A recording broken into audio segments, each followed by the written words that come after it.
jangan jual budaya kita dengan harga murah, karena itu adalah salah satu cara bagi kita untuk mengapresiasi budaya kita. Nah, jadi dengan kita mempertahankan originalitasnya, baik durasi maupun waktu penyelenggaraannya, akhirnya kan budaya itu menjadi apa ya, suatu atraksi yang tidak bisa kita temukan sehari-hari.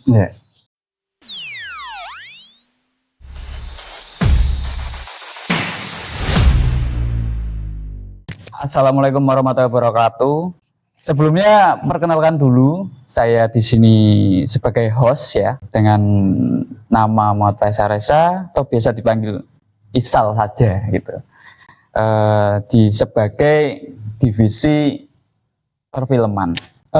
Di sini sudah kedatangan narasumber kami, yakni Pak Halim Ahmad dari Kaliketing Doro. Beliau sebagai dosen atau pekerjaan beliau itu dosen di Jogja, di salah satu perguruan tinggi Ambarukma atau Ambarukmo, nanti kita tanyakan langsung kepada narasumbernya. Kami sebagai Les Bumi atau yang disebut dengan Lembaga Seni Budaya Muslimin Indonesia akan mengulik sebuah budaya yang ada di Pekalongan. Oke, langsung saja di sini kita sudah kedatangan narasumber kita dengan Pak Halim. Selamat datang, Pak. Assalamualaikum. Waalaikumsalam. Mungkin di sini kita akan mengobrol sedikit ya, Pak, tentang budaya ataupun pariwisata yang khususnya itu ada di Pekalongan. Nah, mungkin tadi yang biodata yang tak perkenalkan mungkin masih salah-salah gitu ya. Ya, mungkin bisa langsung kenalan sendiri. Oke. Ya. Jadi terima kasih Mas Ical ya. Iya, Ical ya. Dari divisi perfilman. Iya, perfilman. Ini kolaborasi pertama kita. Semoga bisa lebih produktif nanti. Amin. Semoga jadi, produktif. Tadi sedikit ini Mas, koreksi ya. Iya. Ambarukmo. Oh, Ambarukmo ya. Sekolah Tinggi Pariwisata Ambarukmo Yogyakarta. Ya. Jadi memang namanya agak-agak ini ya. Agak asing terdengar soalnya karena kampus luar negeri. Oh, kampus luar negeri. Negeri Pekalongan gitu maksudnya. Non-negeri. Oh, non-negeri. Oke. Siap. Oke. Cuma itu aja. Kebetulan saya di divisi pengembangan ekonomi budaya. Dalam hal ini saya lebih fokus untuk ke pengembangan budaya melalui jalur pariwisata. Iya. Mungkin itu ya Pak, mengenai perkenalannya. Oke. Nah, oh ya, tak lupa di sini juga karena kita membahas tentang budaya khususnya. Jadi di sini itu ada salah satu permainan yang mungkin tidak familiar lah, atau di kalangan sekarang itu sudah tertinggalan zaman gitu ya Pak ya. Cuma ini saya kurang tahu nama permainannya Pak ya. Ini menarik. Ini saya kayak nostalgia zaman dulu saya masih SD SMP. Kalau istilah sininya itu das-dasan namanya. Oh, das-dasan ya. Dan ini bikin saya sangat kangen untuk main ini. Ayo kita main das-dasan. Ya, sebenarnya ini sudah ini sih Pak, dari tim kreatif itu kita das-dasan gitu kan, gitu das-dasan saja. Tapi dari situ karena saya termasuk generasi Z atau Gen Z yang sering disebut Gen Z, ini kurang tahu lah kalian. Mungkin dengan pengalaman bisa mengajari sedikit gitu. Karena tahunya cuma Mobile Legends, PUBG dan lain sebagainya gitu. Oke. Sebenarnya ini tuh mirip kayak permainan catur ya. Iya. Atau kalau dalam budaya masyarakat Jepang itu ada apa namanya? Model-model kayak gitu Pak. Oh iya pernah saya lihat yang pinter main itu Shikamaru. Oh iya di Naruto, anime Naruto ya, Shikamaru. Main kayak gitu. Kalau kayak di sini nilai lokal kita mainnya das-dasan. Ini sebenarnya gampang saja sih, tinggal kita jalan sesuai dengan arah ini ya, garis-garis ini, tinggal misalnya seperti ini. Kalau ada ruang bagi kita untuk melompati pion musuh, berarti kita lompati, maka ini kita ambil seperti itu. Oh iya. Nah, kalau misalnya ada ruang untuk kita melompati pion musuh tapi tidak kita lakukan, maka ini namanya das. Artinya kita ada kesempatan tapi kita tidak manfaatkan, nanti disebut das. Nah, kalau das, nanti saya akan mengambil pionmu 3. Oh, Nah, misalnya saya ambil ini, nah udah. Jadi banyak pion yang bisa saya lompati, banyak pion yang bisa saya makan.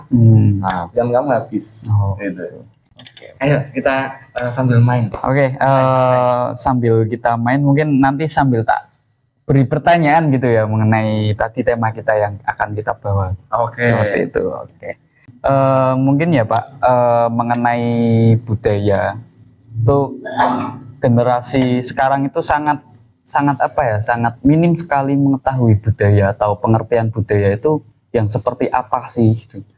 Sampai-sampai mungkin budaya yang sering terjadi itu malah budaya tawuran itu malah sekarang dianggap seperti budaya gitu.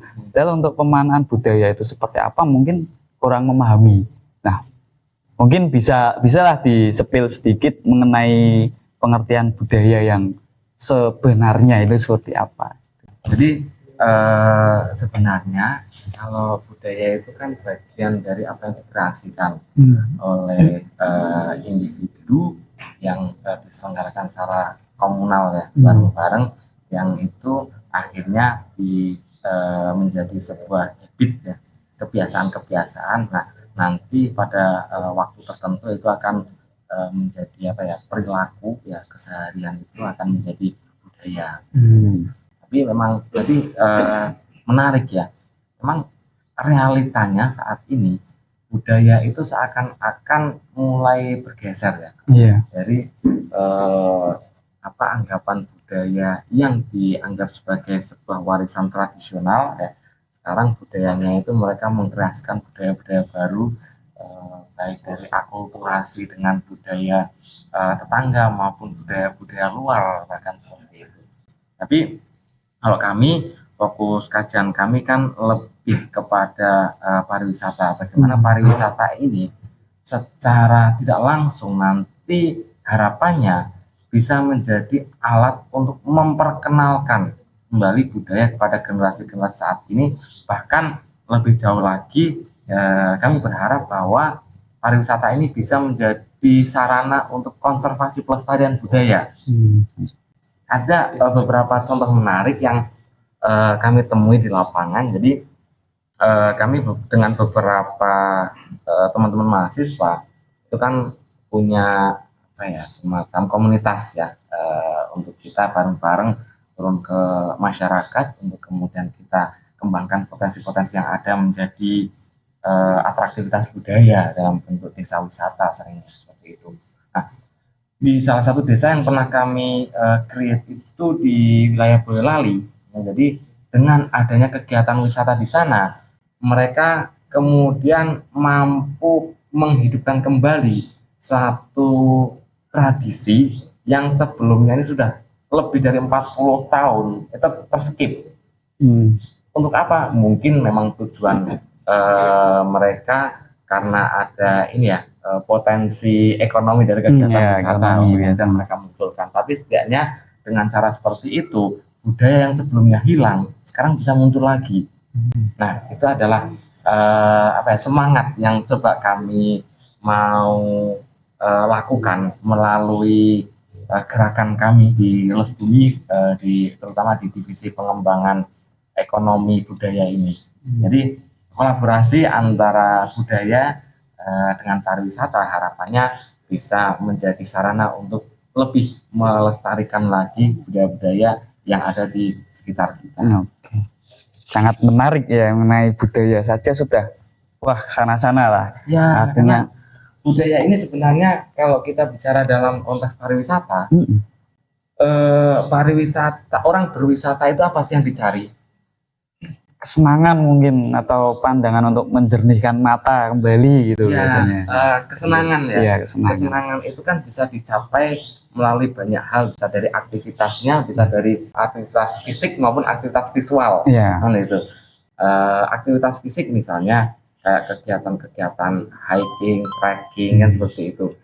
Aktivitas visual misalnya dari landscape, pemandangan, atau dalam hal ini budaya pun juga kan pasti akan ada atraktivitas visualnya kalau memang benar-benar kita mau mencermatinya. Nah, apa namanya, dalam kajian pariwisata, budaya ini punya keunggulan dibandingkan dengan apa namanya, hanya alam saja. Karena kalau alam itu seringkali ada kemiripan antara satu dengan yang lainnya. Tapi kalau budaya, misalnya sama-sama di Pekalongan nih, budaya masyarakat Pekalongan wilayah pesisir dan wilayah pegunungan itu kan juga sudah sangat berbeda. Kayak misalnya tradisi-tradisi sedekah bumi misalnya. Kalau di pesisir banyak diselenggarakan dengan misalnya larung sesaji. Larung sesaji. Tapi kalau di wilayah pegunungan karena nggak ada lautnya, mau dilarung di mana kan pasti dengan cara yang berbeda. Nah itu saja sudah menunjukkan keragaman kekhasannya masing-masing. Jadi budaya ini menjadi kekuatan menurut saya. Kolaborasi antara alam dan budaya akan menciptakan sebuah otentisitas dari sebuah desa untuk nanti dikapitalisasi menjadi atraksi wisata. Oke. Mungkin kalau di Pekalongan itu masih pariwisata ya Pak, mengenai pariwisata ya, karena budaya pariwisata lah, nanti untuk pengembangannya seperti apa. Nah, pariwisata yang ada di Pekalongan itu seringkali lebih condong itu ke pantai ataupun gunung. Nah, ini lebih menarik nih di sini. Jadi padahal dari nilai pantai ataupun gunung itu mempunyai budayanya masing-masing ya, seperti budaya tadi larung sesaji, kemudian di pegunungan apa itu. Nah, terus untuk korelasinya antara budaya pariwisata tersebut agar bisa berhubungan atau bersinergi ya, untuk menghasilkan sesuatu dan itu bisa dinikmati masyarakat, dan tentunya untuk bahan pembelajaran masyarakat itu misalnya seperti apa gitu Pak? Jadi budaya itu dia itu kan punya value sebenarnya. Value-nya ini yang seringkali dimaknai secara kurang bijaksana kalau menurut saya. Jadi banyak sekali kemudian daerah-daerah yang mencoba untuk mengkapitalisasi budaya menjadi atraksi wisata hanya murni untuk tujuan ekonomi saja, sehingga nilai originalitas budayanya jadi hilang. Kayak misalnya waktu penyelenggaraan budaya-budaya itu kan seringkali diselenggarakan pada momen-momen tertentu, ada unsur sakralitasnya di situ. Tapi karena mau digunakan untuk kegiatan wisata, akhirnya budaya itu diselenggarakan setiap hari.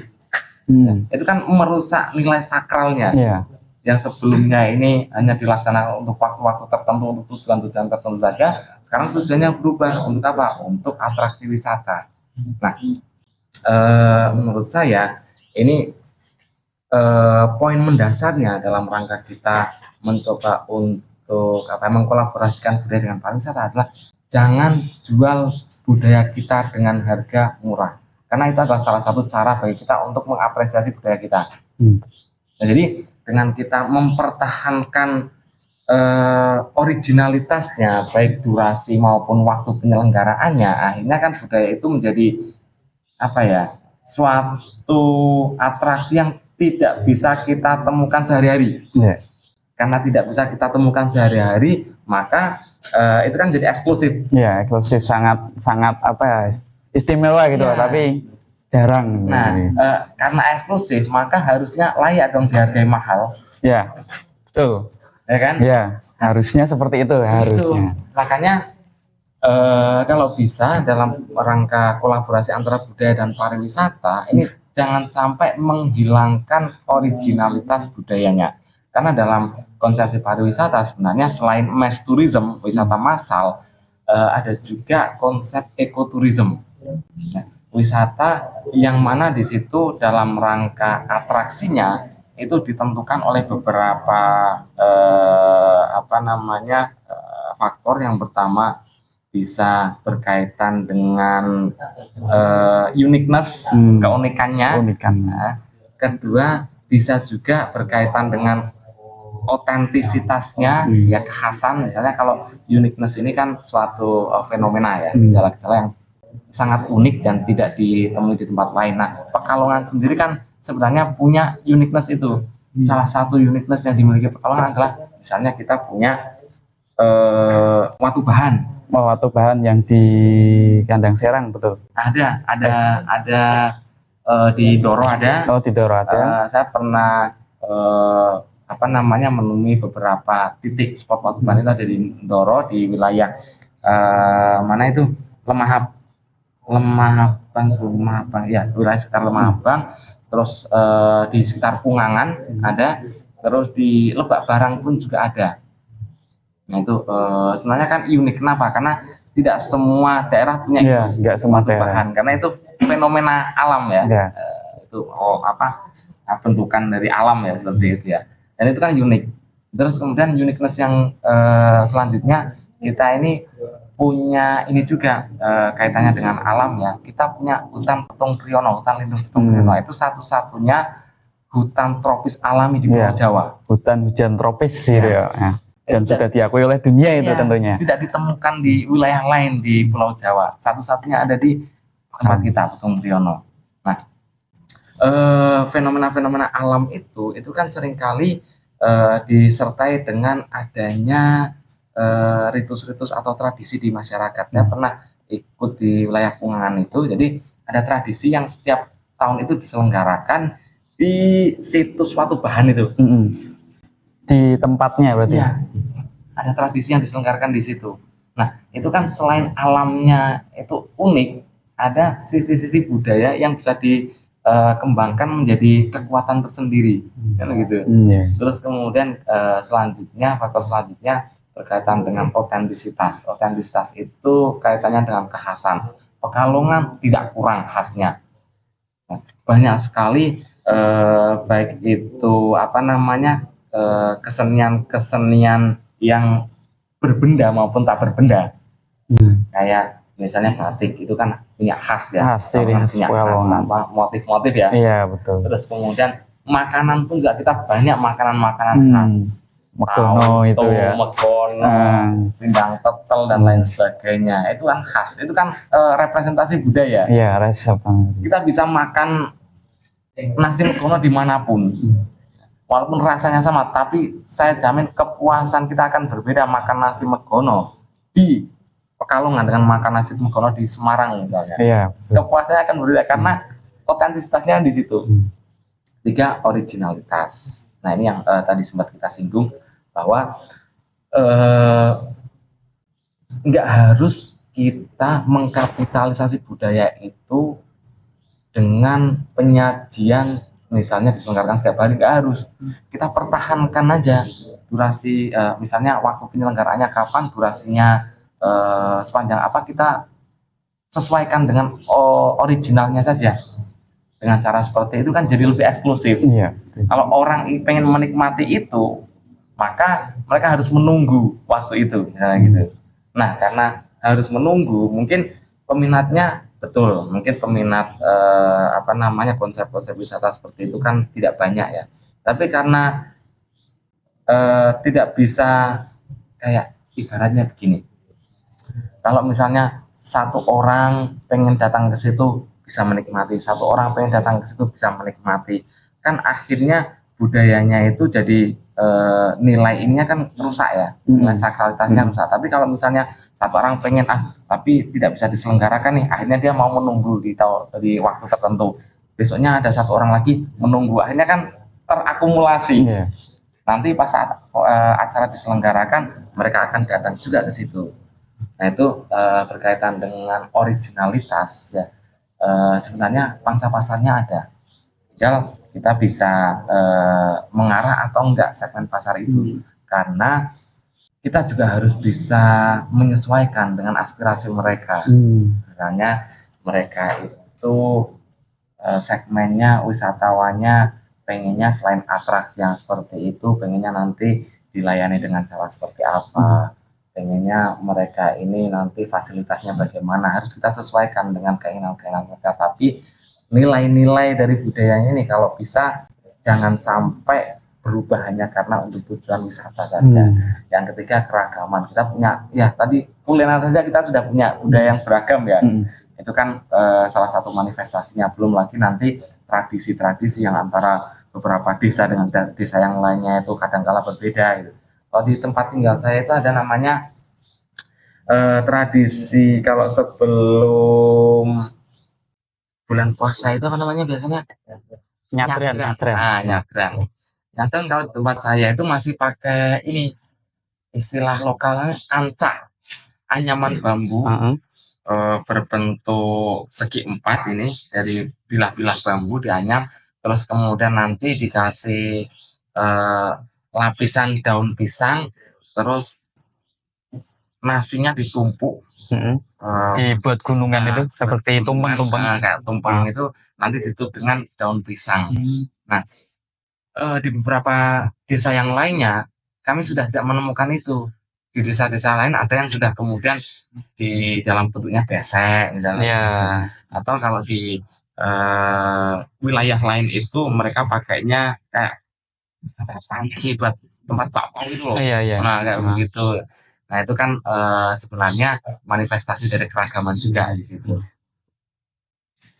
Mungkin itu ya Pak, terkait itu juga budaya itu semakin kesini semakin terupgrade dengan mengikuti zaman, mungkin seperti kayak nasi tumpeng itu pun kan kadang di tempat lain sudah menggunakannya pakai panci dan lain sebagainya. Artinya di situ budaya berkembang mengikuti zaman gitu ya. Nah, ini menjadi apa ya? Kalau dalam diskusi kami di kelas ya, kaitannya dengan ini kalau istilah ini kan akulturasi ya. Akulturasi budaya ini masih sangat debatable.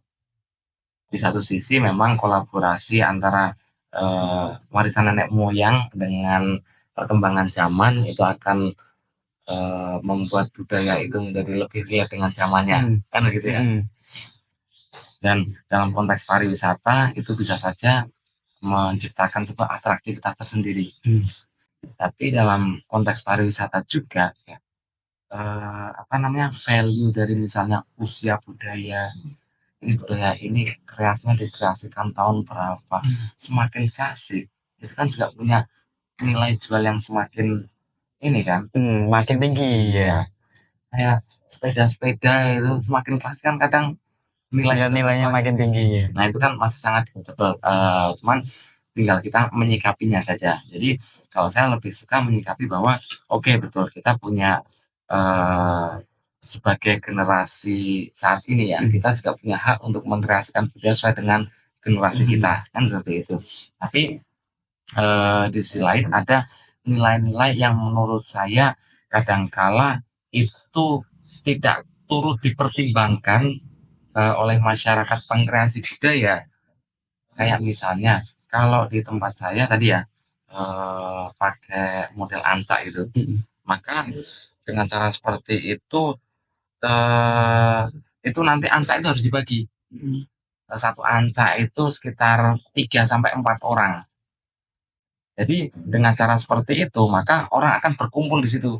Misalnya satu ancak di sini ada 3 orang yang berkumpul di situ. Ada komunikasi, nilai sosialnya itu ada. Bandingkan dengan misalnya kalau dibuat model besek bagi satu.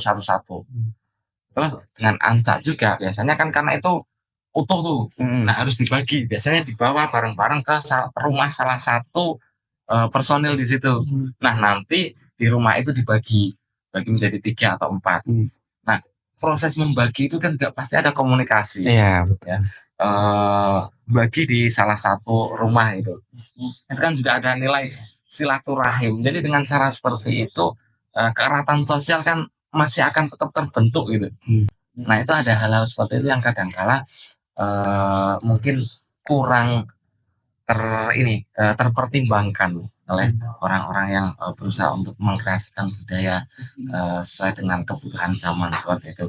Dulu di kampung pun juga pernah ada ditawarkan wacana mau tetap seperti ini atau mau dibikin lebih praktis, bikin model besek itu. Saya salah satu yang mengambil sikap untuk tetap mempertahankan itu karena menurut saya nilai-nilai sosialnya itu akan menjadi berubah apabila dirubah menjadi bentuk besek itu. maka lama-kelamaan akan hilang ya. Untuk Ya. makna dan nilainya itu Ya, akan hilang. betul. Karena memang bentukan zaman sekarang kan lebih banyak ke apa ya, individualis gitu ya.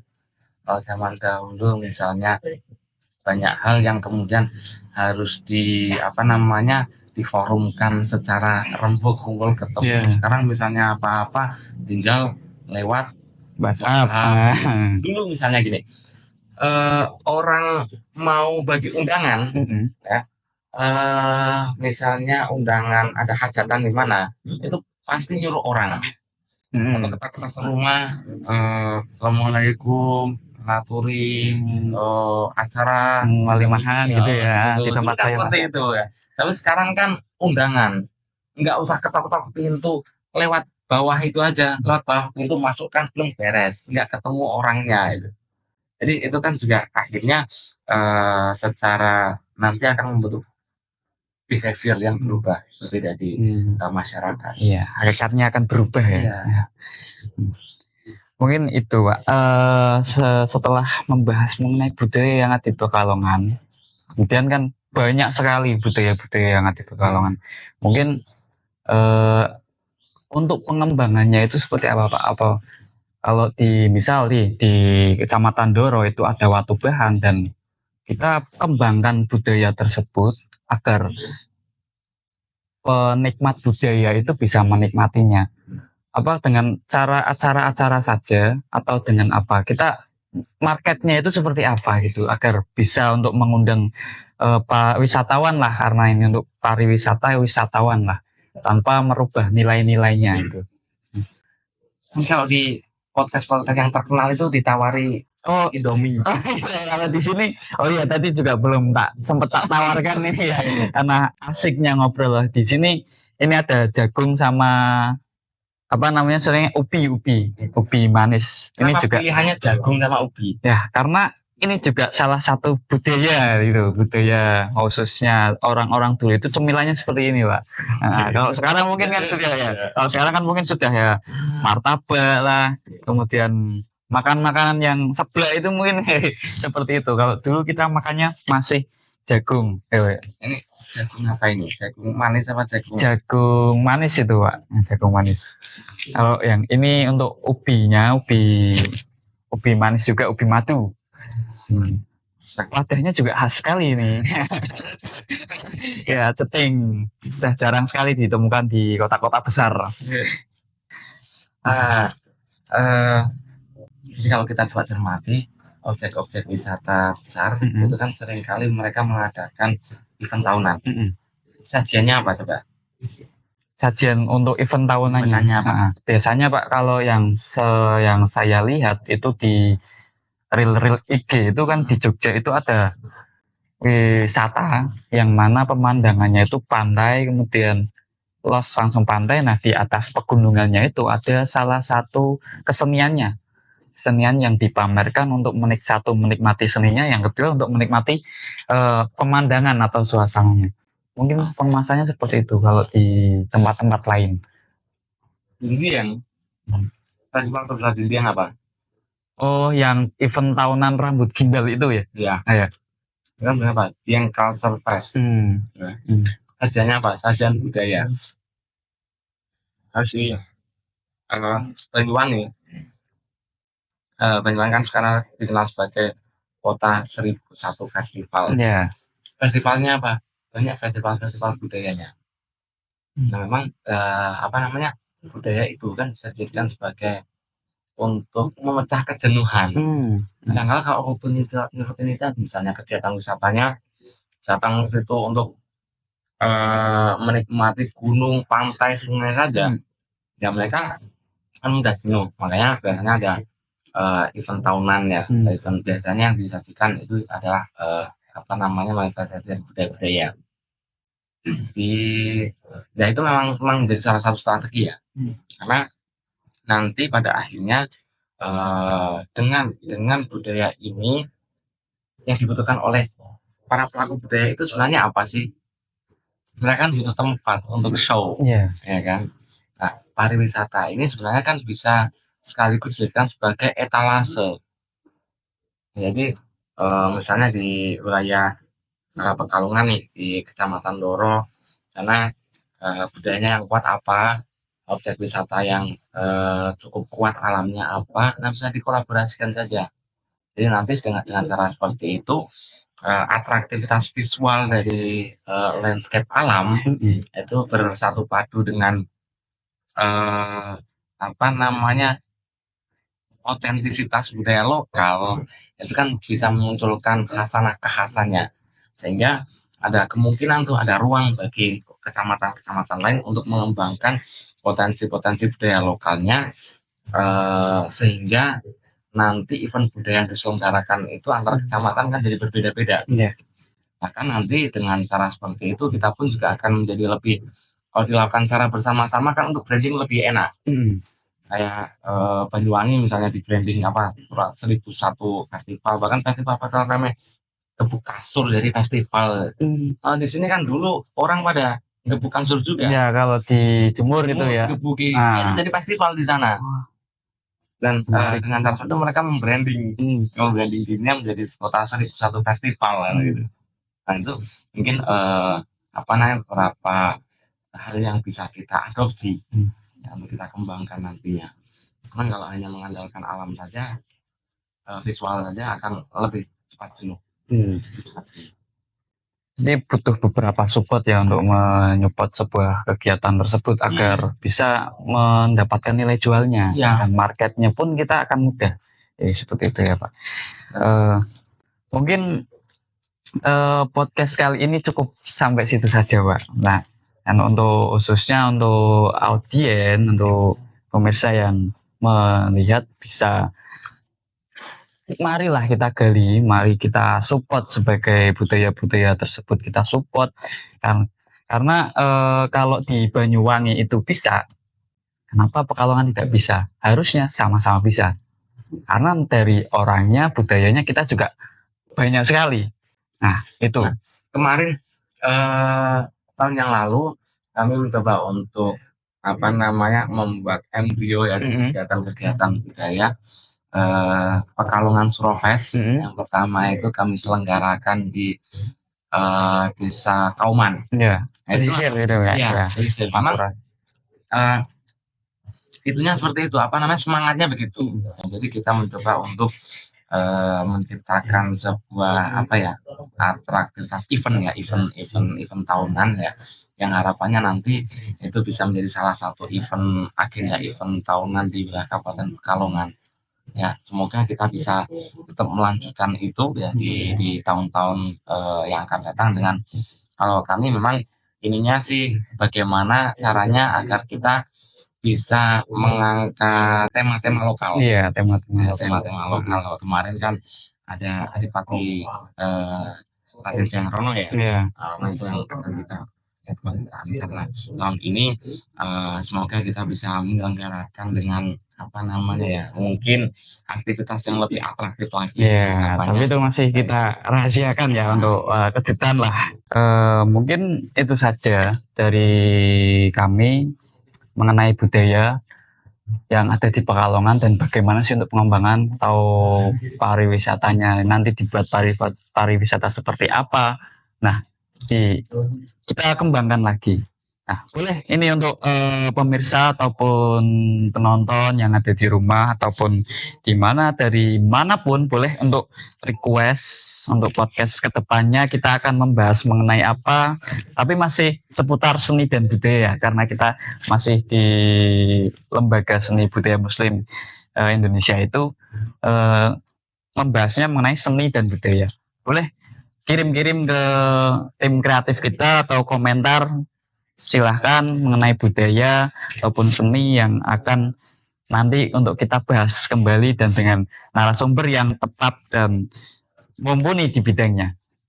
Mungkin itu saja dari kami, pamit undur diri. Wassalamualaikum warahmatullahi wabarakatuh. Oh ya, ini tadi dari mana ini jalannya? Kita lupa ini.